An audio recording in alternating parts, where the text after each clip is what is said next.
Kali ini sudah bersama saya Mas Pridana Nasution. Boleh disapa dulu Mas yang dengerin kita? Gimana nyapanya? Dan mensayankan saham masyarakat. Jadi kita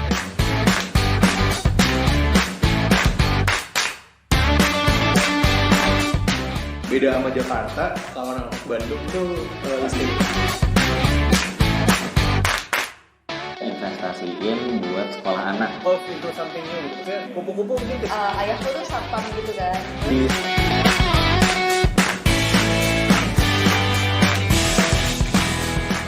Kita kenal udah lama banget ya Mas ya? Udah 10 tahun ya berarti ya? Iya, ketemunya pertama ya. Pertama kali ketemu 10 tahun. Terus kita sama-sama dulu di Ristek ya. Di Ristek. Dan pernah di Jerman 2 bulanan lah ya kurang lebih. Trainingnya 3 bulan. 3 bulan, include di Tangerang ya. Include di Tangerang 1 bulan gitu.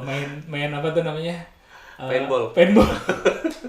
Itu entah apa hubungannya dengan apa ya? Dengan kegiatan kita Intertek ya. Mungkin disuruh untuk buat tim yang solid gitu ya. Timnya jatuhnya solid. Solid aja ya. Tapi habis itu tidak didukung dengan Ekosistem. ya. Iya. Nah ya, jadi kita waktu itu training intermediasi teknologi, terus waktu itu Mas Pri setelah itu ditempatkan di Jawa Tengah, Di Semarang. ya, untuk mengurus intermediasi, kayak gitu. Nah, cuman aku tertarik sebelum itu dulu Mas Pridana yang aku kenal waktu 2010-2011 itu, 2011 ya berarti ya? 2011 itu, kalau nggak salah sih ingat aku, Mas Pri itu udah mulai melakukan riset atau implementasi teknologi kan, kalau nggak salah ya? Belum, setelah itu. Setelah. Bukannya waktu itu aku dengar Mas Pri cerita atau siapa ya cerita udah melakukan teknologi buat tambak. Oh iya, cuman pada waktu masih masih mahasiswa itu. Jadi kayak semacam program apa sih namanya dari RAM ya waktu dari RAM tuh apa? Sekarang itu jadi kayak Yayasan Inovasi Teknologi, pernah dengar banyak ya? Inotek-nya Sandiaga itu. Itu emang punya Sandiaga ya? Ya pembinanya dia kalau nggak salah. Iya, itu cuman itu awalnya dulu itu kayak semacam program dari Lemelson Foundation. Lemelson salah satu dengan paten terbanyak itu kan. Nah, pada waktu itu kayak ngasih pembiayaan gitulah terhadap apa sih namanya inovasi mahasiswa umum. Bukan hanya mahasiswa ya. Alumni juga boleh gitu. Nah, waktu itu apply. Pada waktu itu udah dapat. Udah dapat dan melakukan implementasi. Iya. Oke. Itu adalah terkait apa implementasinya? Untuk itu apa sih namanya pada waktu itu kayak bunuh virus patogen di tambak ya kan sekarang itu kalau ceritanya para pelaku tambak gitu ya tahun 90-an itu mereka kalau misalnya sekali panen gitu ya untuk tambak seluas ya satu petak mungkin sekitar 300-400 meter gitu ya mereka itu udah bisa naik haji loh. Oh, iya, tahun 90-an. Cuman hajinya yang murah atau tambaknya yang menghasilkan banget pada zaman itu? Ya bisa 2 faktor sih ya. Cuman kalau mereka cerita gitu ya, produktivitas tambaknya itu nggak segede dulu gitu ya. Salah satunya ada 2 faktor utama sih. Yang pertama itu tanahnya itu karena dipakai pakan kimia terus itu ya kayak semacam tanahnya tuh jenuh gitu. Jadi kalau kita cek sampai ada yang sampai 3 meter ke bawah itu emang udah nggak layak sebenarnya gitu ya, perlu kayak semacam diperbarui dulu tanahnya gitu. Nah, faktor yang kedua itu ada banyaknya virus bakteri itu yang semakin kesini tuh semakin banyak, sama lah kayak ke manusia gitu, semakin lama penyakitnya makin bervariasi gitu ya. Kayak sekarang kita COVID yang tipe 1 belum selesai udah ada nambah lagi. Nah, di tambak juga sama gitu. Nah, waktu itu tuh inovasinya untuk apa sih namanya menghilangkan virus itu ya tanpa menggunakan bahan kimia lagi gitu ya. Jadi kayak semacam kita alirin gitu, tambaknya kita sirkulasi, nanti airnya itu kayak semacam lewat alat itu. Nah, gitu. Kita atur sirkulasinya. Gitu. Pengairannya. Ini tapi udah azan, Mas. Iya, kita break dulu. Kan tadi udah baru mulai langsung break. Gak apa-apa, kita break dulu, nanti di-cut aja. Oke, tadi sampai mana ya? Tadi itu sampai tambak naik gaji kalau nggak salah. Oh iya. Berarti waktu itu bikin inovasi untuk menurunkan virus tersebut atau menghilangkan virus tersebut dari tambak gitu loh. Iya. Nah, aku jadi penasaran backgroundnya apa Mas? Bisa itu berarti dirimu inovatornya atau dirimu melakukan connecting? Inovatornya posisi pada waktu itu. Posisi pada waktu itu inovatornya. Iya, karena pada waktu itu tuh belum sekomplit sekarang ya. Ada program buat inovatornya, ada buat inkubatornya, ada buat kelembagaannya. Kalau dulu itu Inovator rata-rata yang masih maju. langsung ya, langsung ke inovatornya kan. Nah, berarti background kan fisika. Fisika tapi bikin kayak gitu lebih ke elektro ataupun ke masuknya kemana tuh? Kalau teknologinya emang fisika. Fisika. Iya, karena kan ozone generation itu kan emang bidangnya fisika gitu. Cuman pada waktu itu selaras dengan TA waktu itu. Dirimu kan berarti lulus atau Itu- S2 waktu itu? Enggak. S1. Iya, itu dari ada hubungannya sih sama TA. Cuman waktu TA itu masih basic banget. Kalau itu sudah lumayan di apa sih namanya? Advance lah, lebih maju lah. Dikembangkan. Waktu itu kan ada timnya ya. Emang tim kita itu ada dari kelautan juga yang ngurusin masalah ikan-ikannya segala macam. Kita memang fokus di teknologinya aja. Gitu. Berarti sebenarnya bisa dibilang berarti waktu itu kamu mah fokusnya ke pengembangan teknologi ya. Waktu pengembangan teknologi. Berarti itu rentangnya mungkin 2010 2011. 2010 sebelum kita berangkat. Sebelum ke itu pun masih project dengan Inotech waktu itu. Iya, sama Inotech.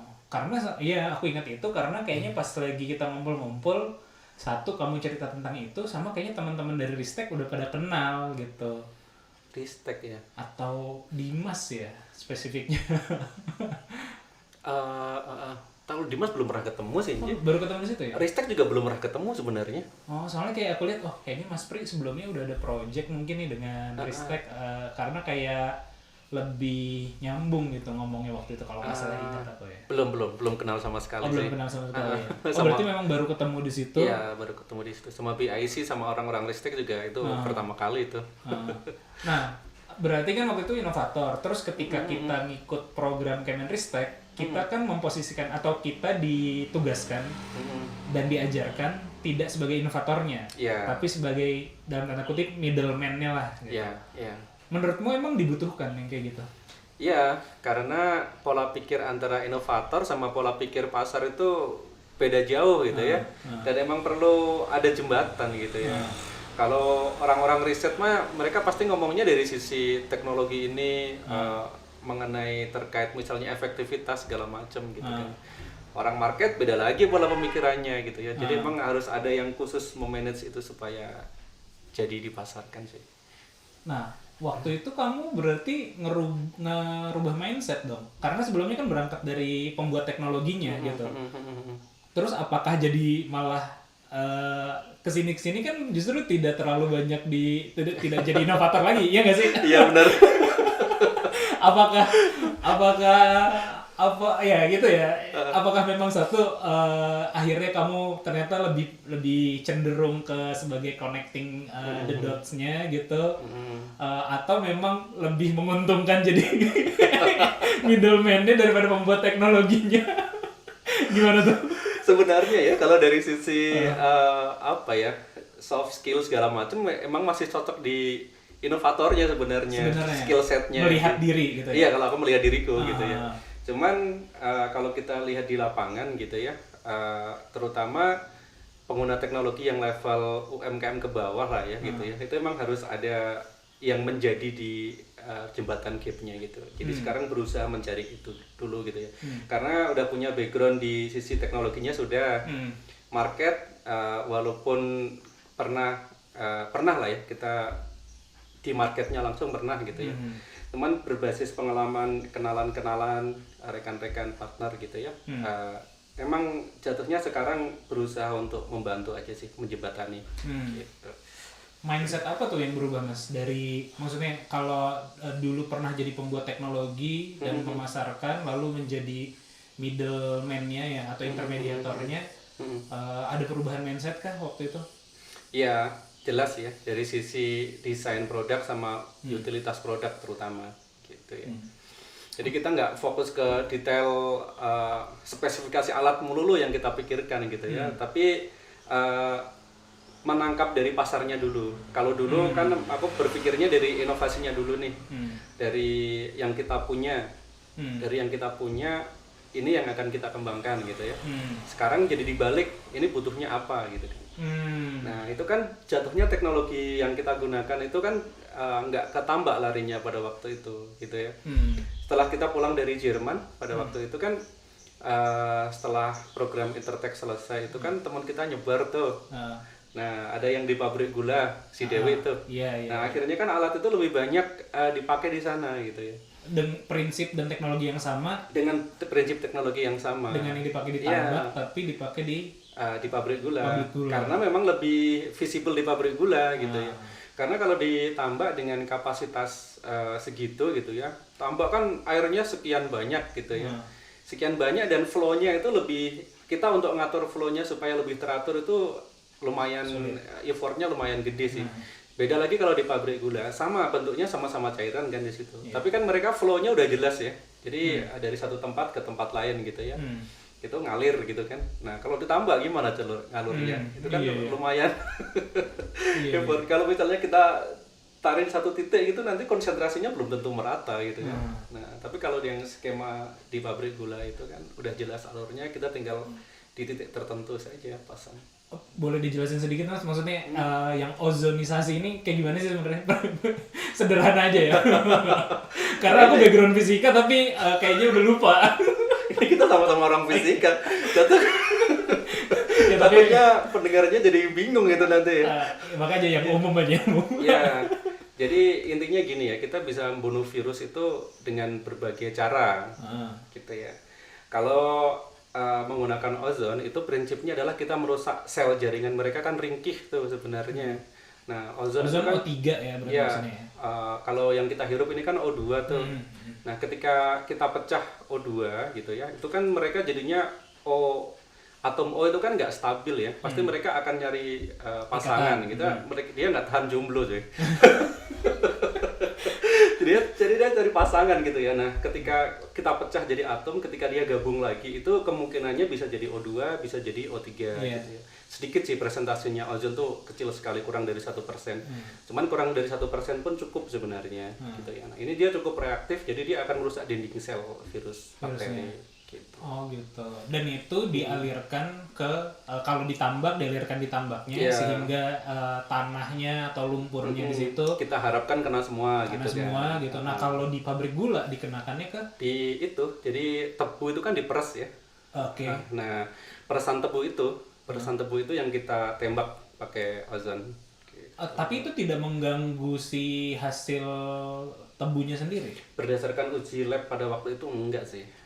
Jadi nggak mempengaruhi apa-apa? Enggak. Jadi kan ozon itu nggak stabil juga ya. Dia sebentar juga, usianya tuh sepersekian detik dia akan kembali lagi menjadi oksigen lagi. Yang paling stabil kan O2 ya. Nah, gitu. Oh, jadi sebenarnya ketika di fase dia jadi O3, diharapkannya bisa menghilangkan virus yang ada di situ atau bakteri yang ada di situ gitu ya. Oh, gitu. Berarti itu udah digunakan di RNI waktu itu? Iya. Sampai sekarang masih digunakan. Oh, masih digunakan. Dapat ini enggak apa namanya? Kita beli putus. Iya, beli putus ya. Manajemennya waktu itu belum begitu bagus gitu ya. Cuman alhamdulillah masih beroperasional tuh alatnya. Iya. Oh. Di ini enggak didaftarkan paten kah atau secara desain misalnya kalau ngomongin desain produk didaftarkan ke belum sih, belum mungkin suatu saat nanti ya setelah kita fokus lagi ke situ. Enggak, soalnya kan aku bertanya begitu adalah karena kan dirimu gitu sudah berprofesi menjadi mediator juga kan. Saat ini juga kurang lebih bisa dibilang seperti itu. Nah, salah satu hal yang kita yakini adalah tentang masalah kepemilikan kan, kepemilikan atau copyright lah, masalah paten dan segala macam, di mana ya ilmuwan nggak mesti berbisnis, ilmuwan store teknologi komersialisasi, komersialisasinya si ilmuwannya dapat efek dari komersialisasi tersebut gitu kan. Nah, kan kamu udah pernah di posisi inovator. Dan kamu tahu knowledge-nya terkait intermediator teknologi. Kenapa gak diterapin ke diri sendiri? Bukan nggak diterapin, cuman pada waktu itu ketika kita berbicara inovasi berhasil gitu ya, menjadi produk yang dipakai itu, kita tidak hanya berbicara mengenai apa sih namanya produk, kemudian dari kekayaan intelektual, cuman di situ masih banyak faktor yang harus kita handle. Jadi misalnya terkait apa ya, strategi sih terutama strategi supaya produk ini dapat diterima dengan baik oleh semua pihak, itu kita butuh skill khusus gitu.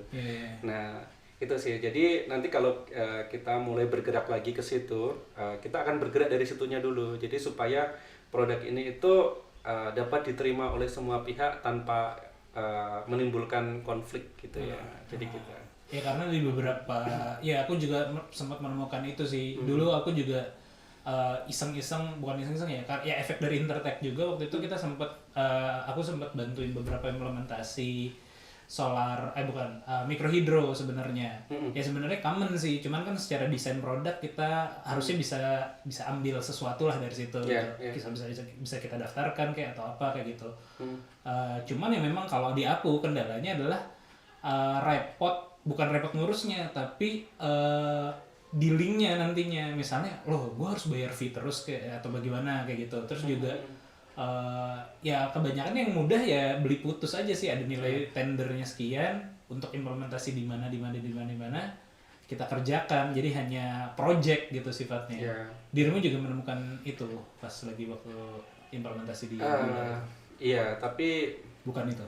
Mungkin kita bahas teknisnya boleh ya. Jadi ini sebuah kondisi yang memang kenyataan kita hadapi gitu ya. Jadi pada waktu itu kita masuk ke industri gitu ya, dimana industri itu sudah ada existing market, yaitu untuk membunuh virus itu banyak menggunakan bahan kimia gitu ya. Ini market yang cukup besar sebenarnya.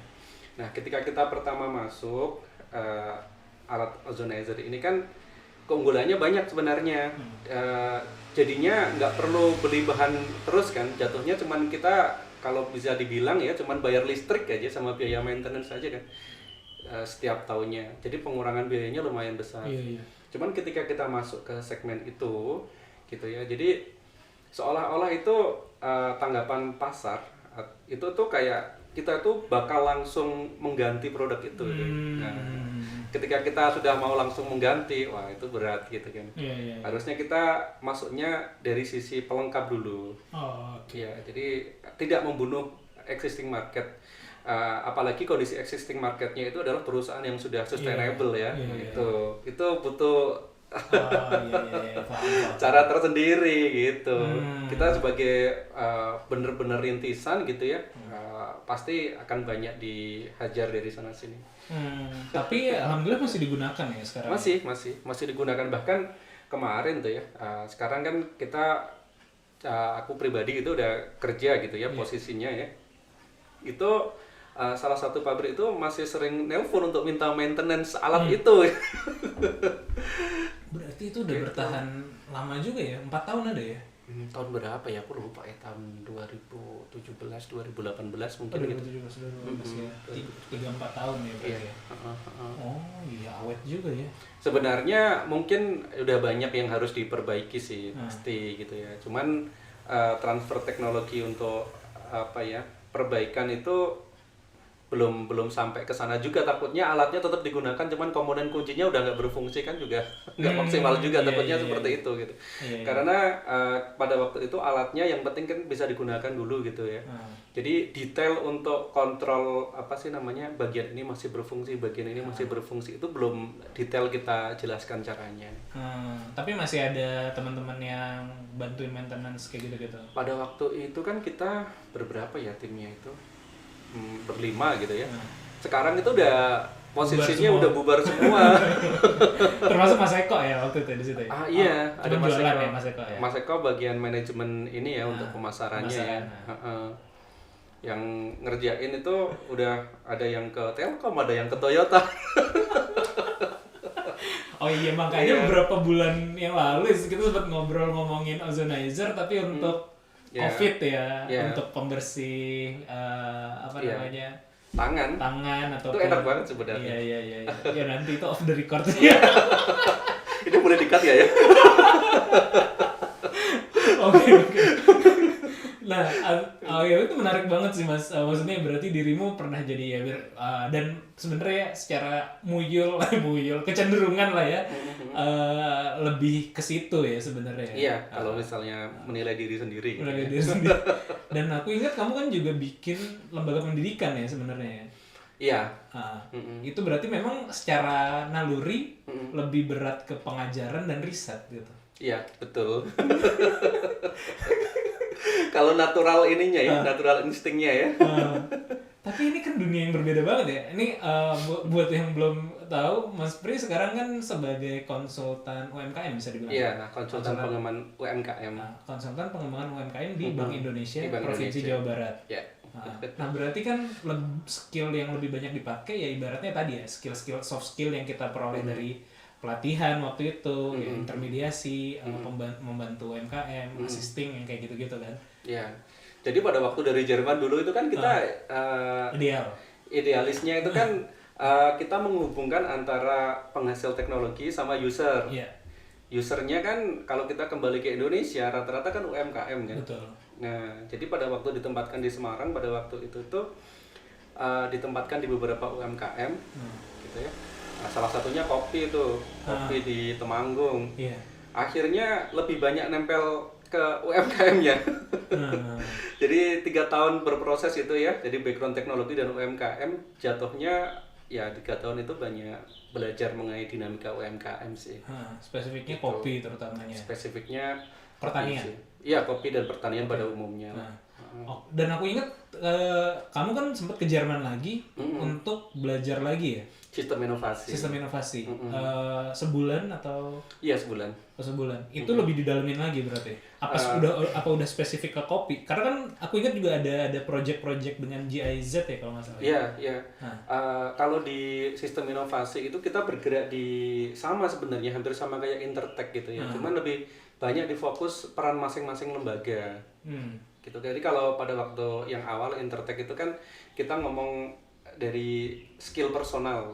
Iya. Nah, kalau sistem inovasi itu bagaimana memanage lembaga-lembaga gitu ya. Connecting lah ya, connecting dari berbagai level itu supaya inovasinya itu bisa berjalan dengan baik. Dan kalau kita lihat gitu ya, sekarang alhamdulillah udah jauh lebih advance daripada 10 tahun yang lalu kan. Iya, iya. Sudah mulai kebentuk ya. Iya, lembaga-lembaganya udah lembaga-lembaganya udah mulai bermunculan, ya inkubator yang profesional udah mulai ada gitu ya. Kawasan sains teknologi juga udah mulai banyak tuh. Gitu. Sekarang. Iya, sekarang 10 tahun yang lalu masih ngawang-ngawang. masih hutan belantara. Nah, itu sebenarnya yang waktu yang dipelajari di Jerman yang kedua itu Lebih ke pembentukan kelembagaan. Kelembagaan. Oh, iya.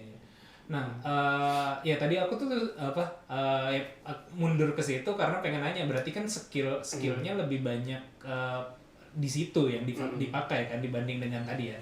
Untuk riset apa segalanya. Walaupun nanti rencana mungkin akan kembali. Atau nggak tahu. Kembali di dunia inovator dan kelembagaan.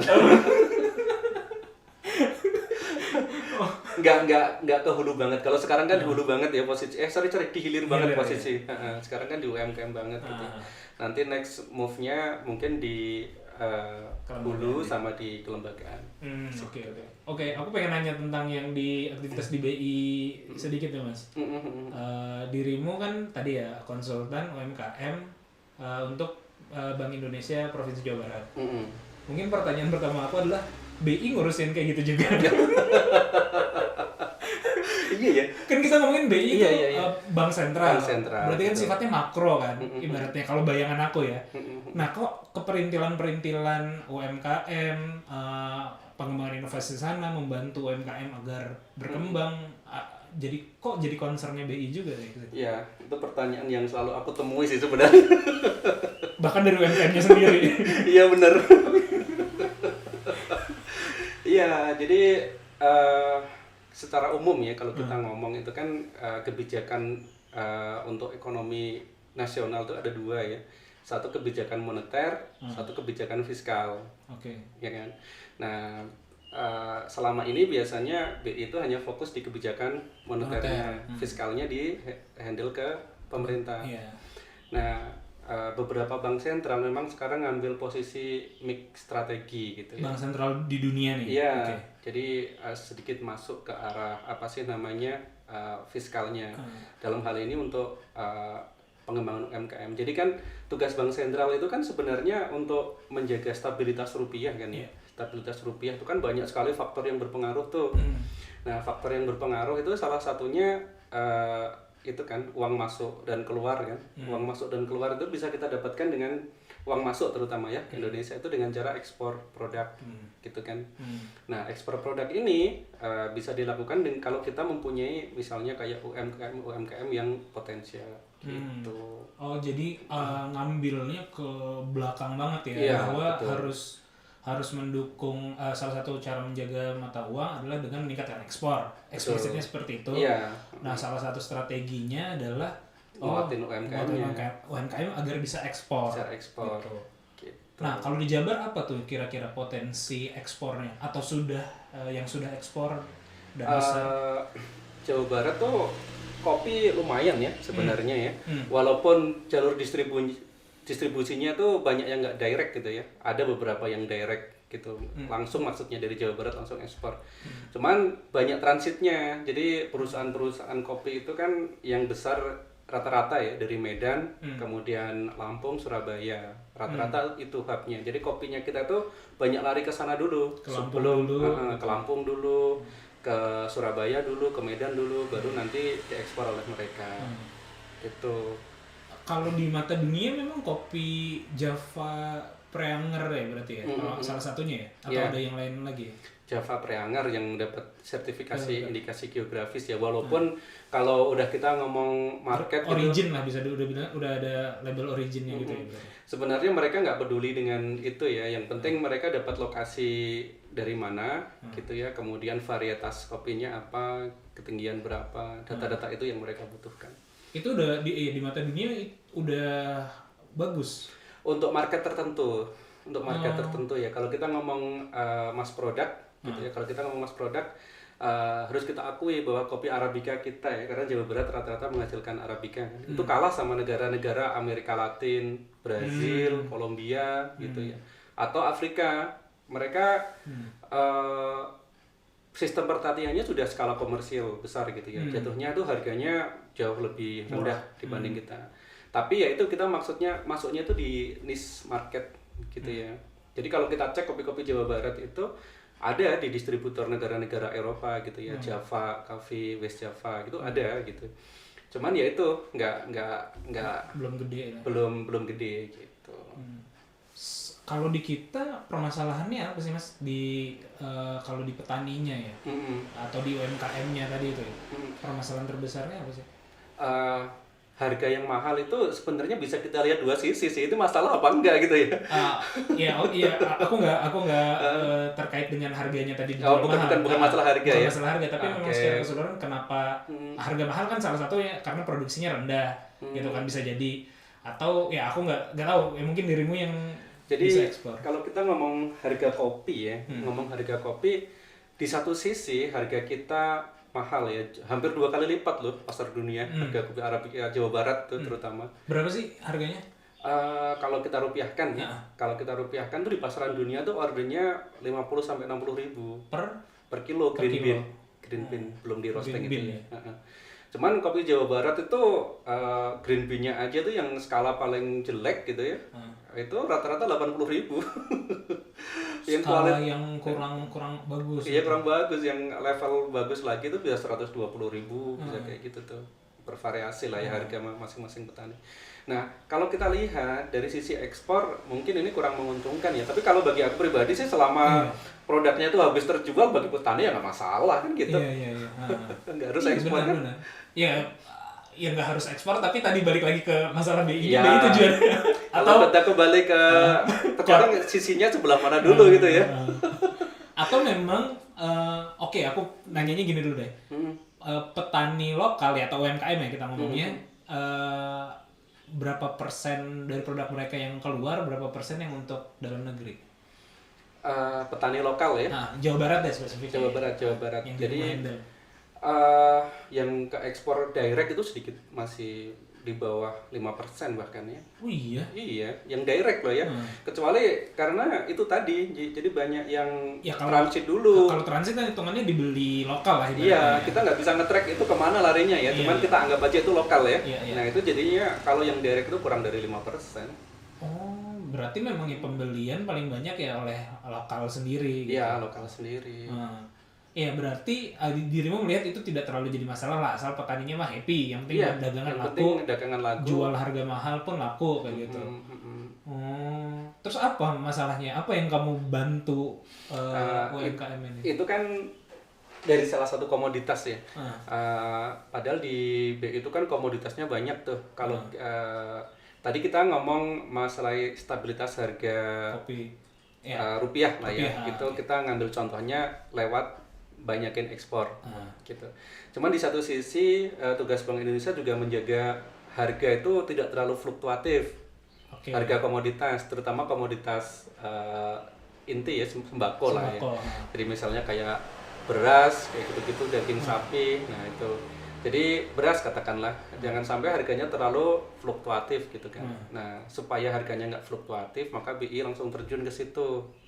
Jadi mengembangkan UMKM berasnya, tujuannya supaya supply berasnya ini tetap stabil. Gitu.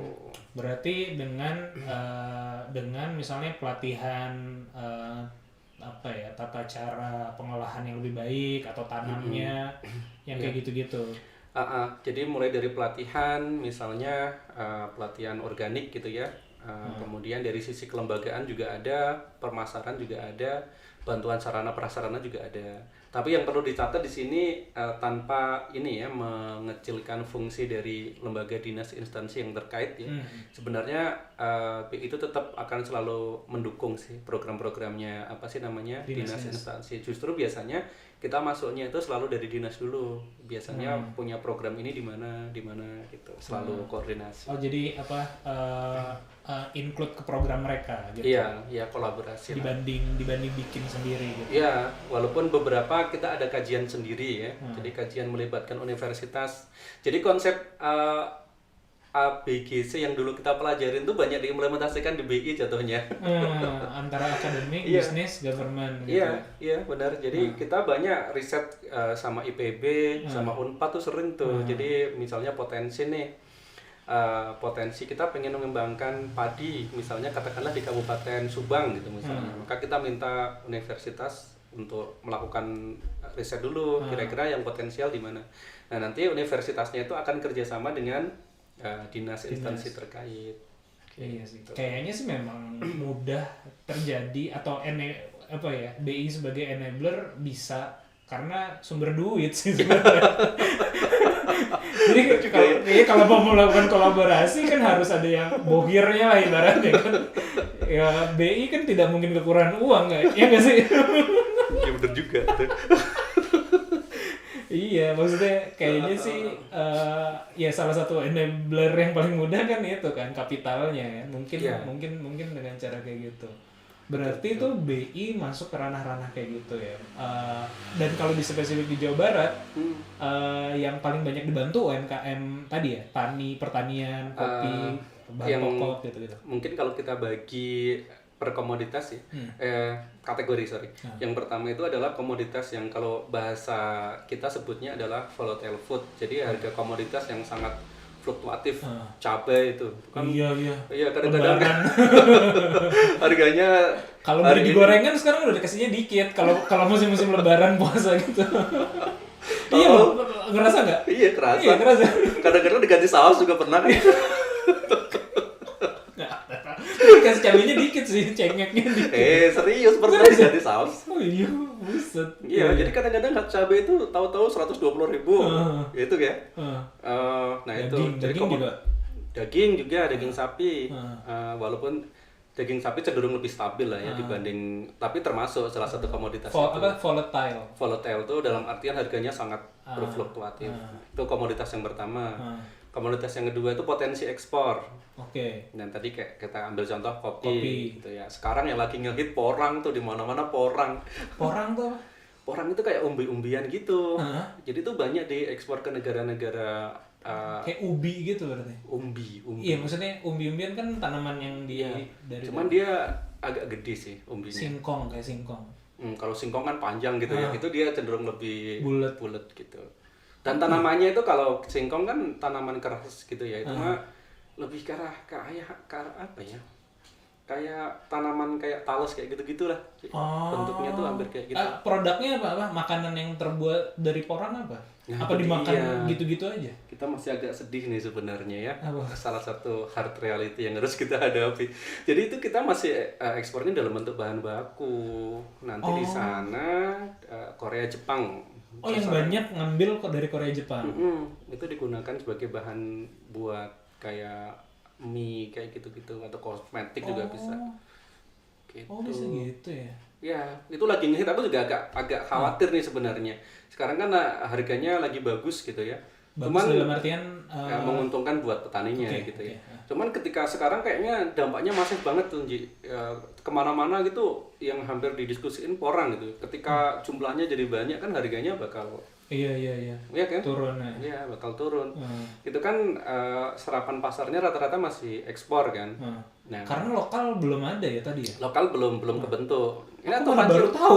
baru tahu ada makanan porang namanya. Iya, aku juga baru tahu beberapa waktu kemarin ya. Iya. Terus Kita lanjut komoditas ya. Tadi yang oke. pertama volatile food, yang kedua komoditas potensi ekspor. ekspor. Terus yang ketiga Berarti itu kopi termasuk porang itu. iya, porang. Teh. Teh juga kita ekspornya sekarang semakin lama kayaknya semakin turun ini teh ini. Turut prihatin nih, harus ada pihak-pihak yang lebih concern ke arah teh lagi nih. Soalnya teh, aku pernah bahkan ya ke gunung mana gitu di Jawa tuh ada teh putih.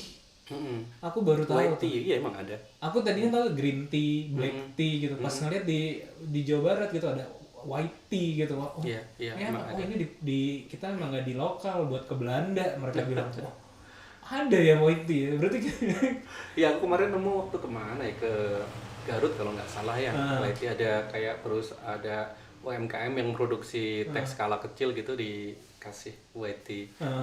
iya cuma.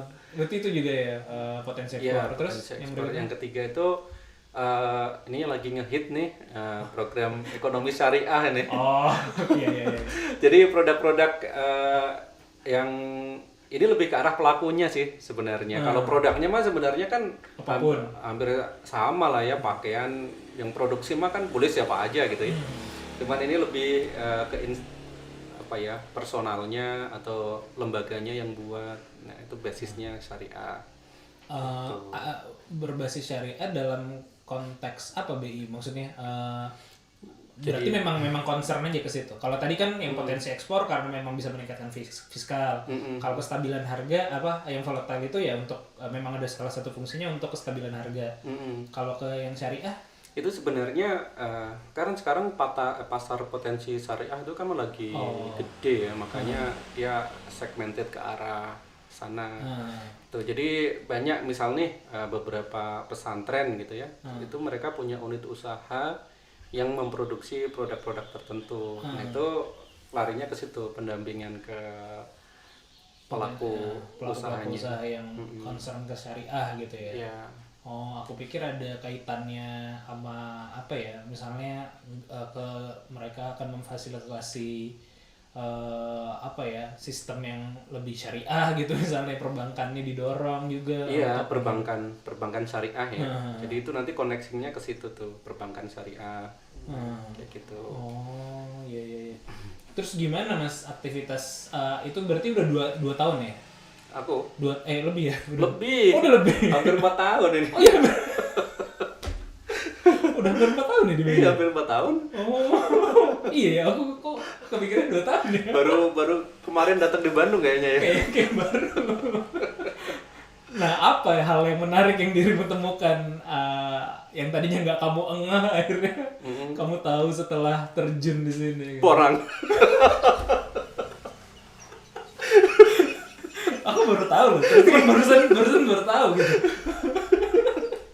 Gak tau kenapa bisa ngehit gitu. Iya. Iya. Tapi makanya tadi yang kamu bilang ngehits kedua yang terkait ekonomi syariah, aku agak ragu. Dirimu bilang ngehits yang pertama, aku aja nggak tahu gitu. ekonomi syariah. Tadi yang terakhir masih ada yang terakhir lagi nih. Masih Yang ada. terakhir itu industri kreatif ya. Industri kreatif. Industri kreatif ini lebih umum lah ya. Iya, iya.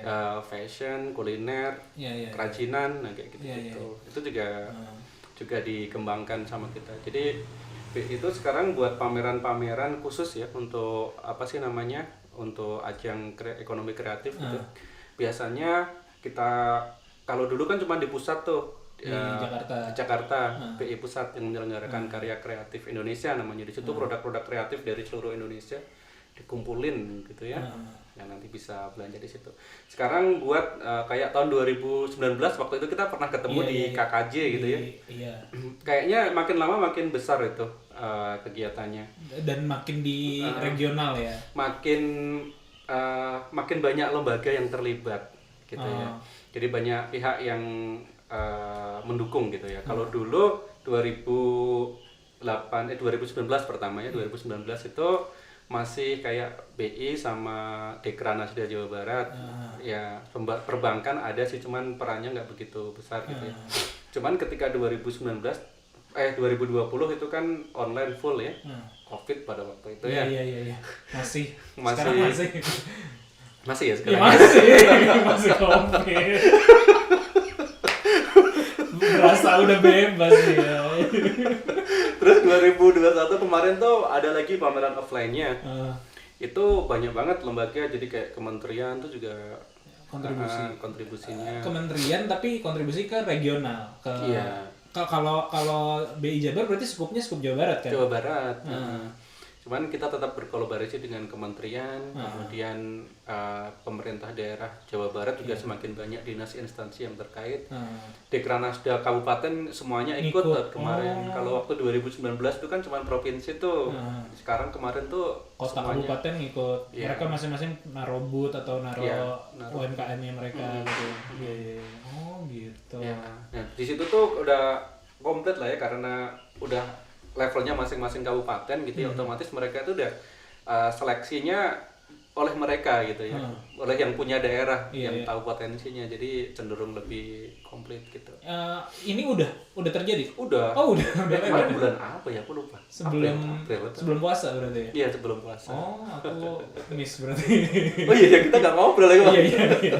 Nggak cerita dirimu. Di TSM yang Oh, di kemarin. TS. Kalau Oh dulu- iya, aku sempat dapat broadcast-annya ya, kalau nggak salah dirimu share atau di mana gitu. Paling di status ya. Di status juga.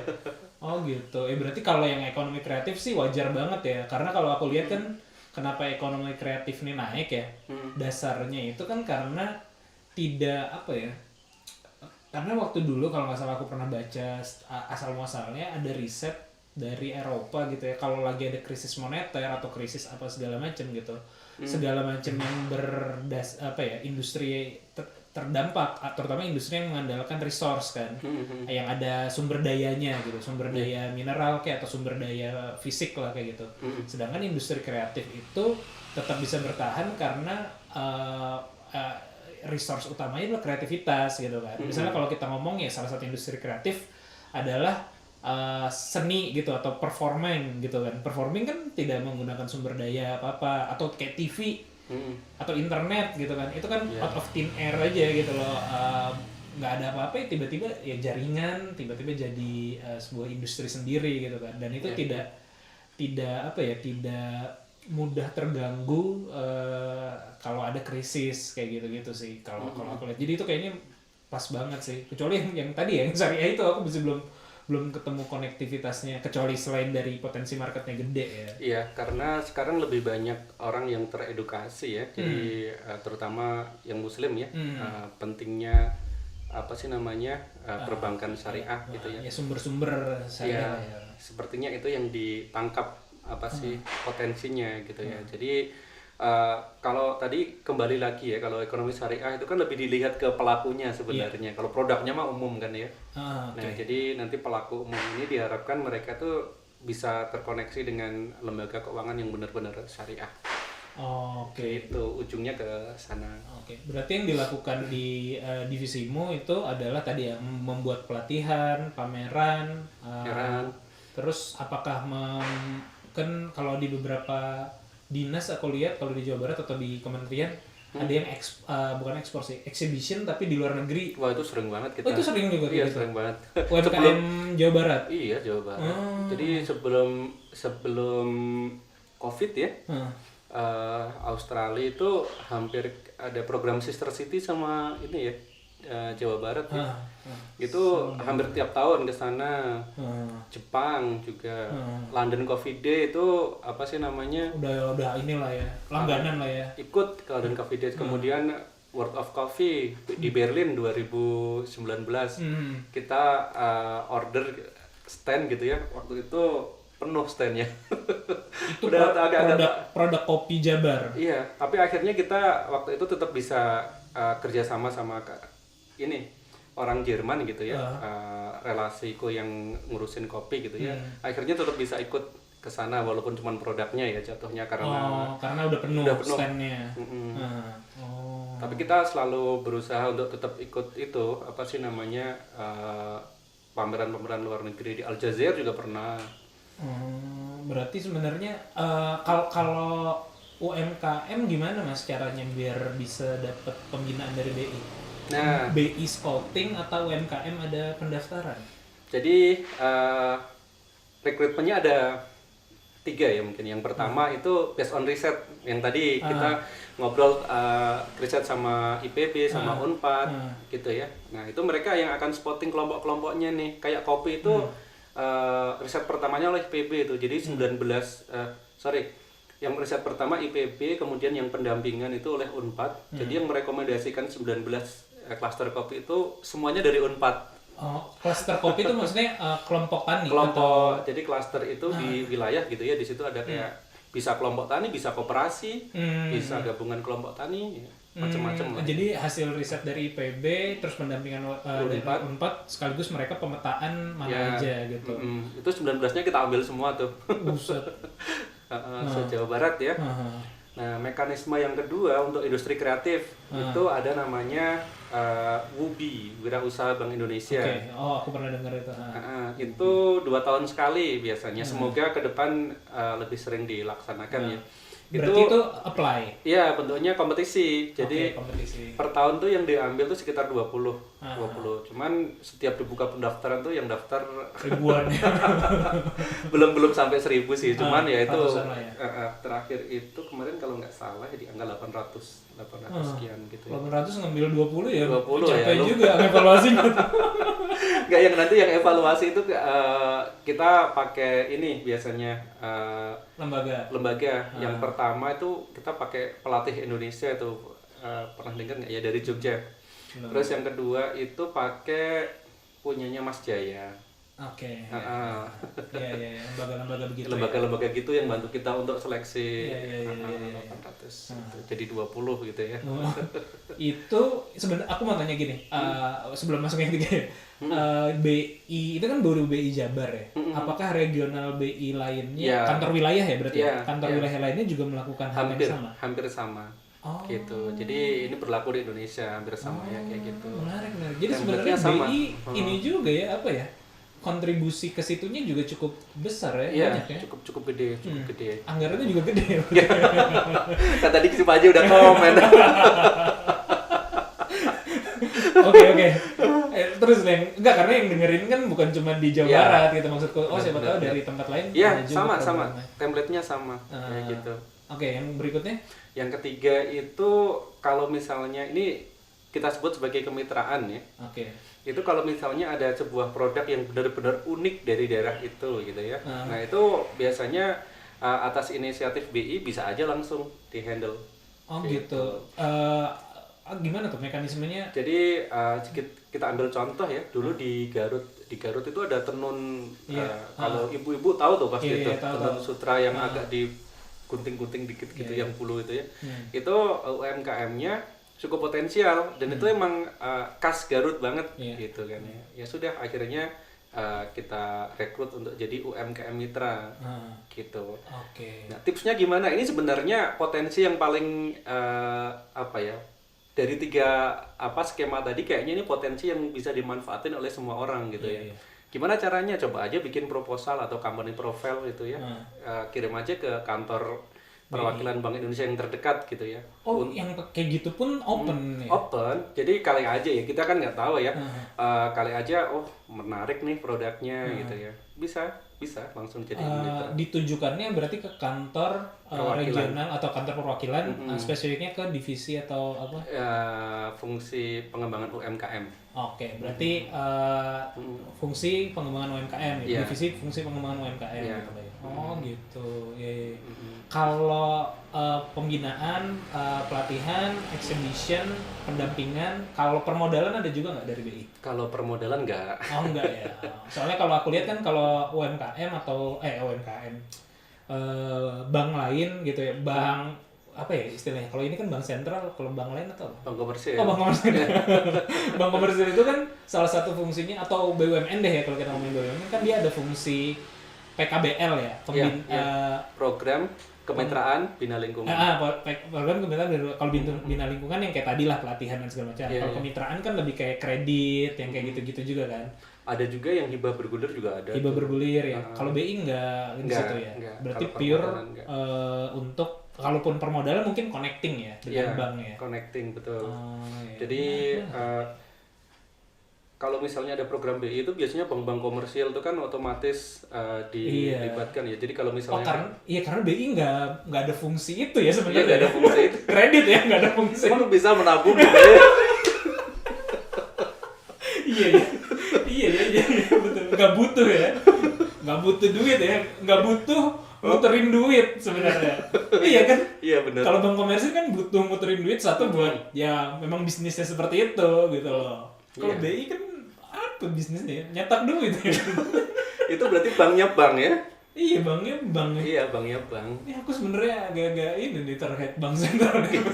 Ini nanti topiknya berbeda. Oke. Karena aku lagi bikin juga Mas. Jadi selain series ngobrol bisnis, aku tuh lagi bikin namanya series Origin. Jadi ya Origin tuh asal usul kan. Asal usul banyak yang listnya udah ada beberapa sih. Misalnya Origin Silicon Valley kayak gitu. Nanti aku akan ngebahas tentang monolog kayak gitu, bahas dari Origin Bank Sentral kayak gitu. Jadi kayak gitu-gitu sih. Wah, menarik sih. Gitu. Cuman aku kalau yang monolog kan aku udah ada. Cuman ini pengen lebih scripted. Sekali-sekali aku pengen scripted gitu, ada tinggal aku baca gitu. Makanya aku udah beberapa minggu ini riset juga tentang Bank Sentral kayak gitu. Mantap. Nanti kita habis podcast bisa ngobrol ya. Oke. Untuk memperdalam materi. Oke, berarti itu ya, berarti nggak ada kredit mah nggak ada. Nggak ada. Kalau kompetisi tadi apakah ada hadiahnya? Kalau yang berupa kompetisi uang gitu ya? Enggak sih. Kita pembinaan pembinaan. Jadi kan lebih ke arah yang pertama kan pengembangan SDM lah ya, pelatihan, coaching, pendampingan kayak gitu. Kemudian pameran dalam dan luar negeri tergantung segmen pamerannya. Kemudian bantuan sarana prasarana. Oh, bantuan sarana prasarana ada. Fisik itu berarti ya? Fisik, dan itu mesin. Iya, mesinnya tuh bisa sampai kemarin kita ke Karawang tuh ngasih itu loh, yang traktor yang roda 4, yang bukan traktor, apa sih yang buat panen padi? Iya, mesin itu. Buat panen padi yang sampai otomatis langsung dikarung padinya. Buset. Iya. Harganya berapa tuh? Itu ngasihnya ke kelompok? Ke kelompok. Atau ke UMKM-nya? Ke UMKM, ke kelompok. Jadi nanti harus dimanfaatkan secara kelompok.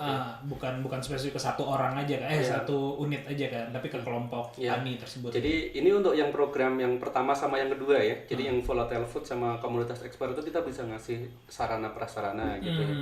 Kalau untuk industri kreatif emang kita di Jawa Barat belum, cuman di beberapa BI lain tuh ada yang bantuan sarana prasarana itu sampai ke misalnya UKM tenun itu ada mesin kayak mesin tenun atau 3D printing yang kayak gitu-gitu ya. Bisa ngajuin 3D printing juga. Kemudian bangunan buat produksinya juga bisa. Oh, tapi tidak apa ya?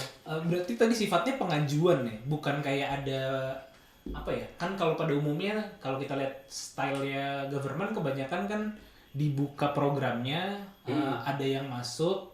Kalau ini nggak melulu begitu ya.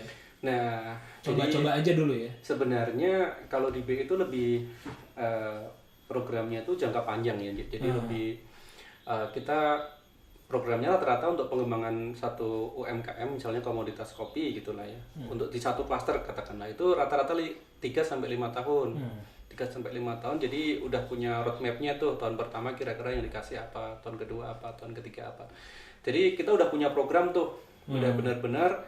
Nah, cuman biasanya ini kembali ya, kalau misalnya di akhir tahun misalnya masih ada anggaran kayak gitu. Itu proposal yang masuk yang di luar program itu bisa terakomodir gitu. Rahasianya nih guys. Dan itu lebih fleksibel ya berarti kalau di Bank Indonesia terkait dengan itu. Iya, betul, lebih fleksibel daripada di Pemerintahan lah. Pemerintahan. Yang kita pernah di Kementerian Ristek lah ya, kita tahu stylenya seperti apa. Sekarang gitu. juga masih bantu-bantu dikit. Iya, lebih fleksibel sih, lebih fleksibel. Menarik. Kalau nggak jadi deh, nanti aja itu di order card. Diulangi lagi. Oke, itu menarik banget sih mas. Teman kita udah jam 1 nih, jadi kita harus udahan dulu mungkin ya. Terakhir mungkin apa yang belum aku tanyain yang dirimu rasa teman-teman yang dengerin kayaknya perlu tahu nih terkait dengan program BI kayak atau aktivitas dirimu gitu. Ya, jadi gini ya, buat teman-teman yang tertarik gitu ya, pengen menjadi UMKM yang mendapat fasilitasi dari Bank Indonesia menjadi mitra gitu ya. Tadi kuncinya di luar program-program yang udah kita susun gitu ya.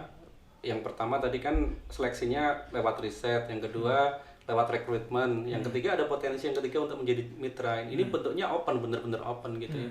Silahkan buat company profile gitu ya, kali aja beruntung gitu ya, kirim ke kantor perwakilan Bank Indonesia terdekat, kirim aja, hubungi aja bagian UMKM-nya, kita pengen mendapat penjelasan mengenai program-program, jelasin aja produk yang dipunya gitu ya. Terus yang kedua, sama kalau misalnya yang tadi terkait bantuan itu ya, itu emang pertama pasti akan kita prioritaskan yang UMKM binaan ya, pasti. Nah makanya selain apa sih tadi ya buat proposal, bukan company profile ya, coba aja silahkan buat proposal usulan bantuan atau apa program itu bisa. Walaupun belum tentu difasilitasi ya, setidaknya membuat kita dikenal dulu lah. Paling kan masuk radar dulu. Betul, ada masuk yang kayak radar. gini. Iya, apalagi kalau buat teman-teman yang ngerasa produknya itu benar-benar unik ya. Kenalin aja produknya. Gitu. Oke mas, thank you banget nih atas waktunya sharingnya. Bermanfaat banget sih. Paling nggak buat aku juga jadi dapat insight baru nih ya. Paling nggak tentang porang. Iya sih, porang ini menarik gitu. Tapi aku googling gak kenal bentuknya. Tadi habis googling jangan tanam ya. Udah terlalu banyak yang nanam ini. Oke, terima kasih yang udah dengerin sampai akhir. Semoga obrolan kita ada manfaatnya. Sampai ketemu di podcast Ngobrol Bisnis berikutnya. Bye. Bye. Thank you.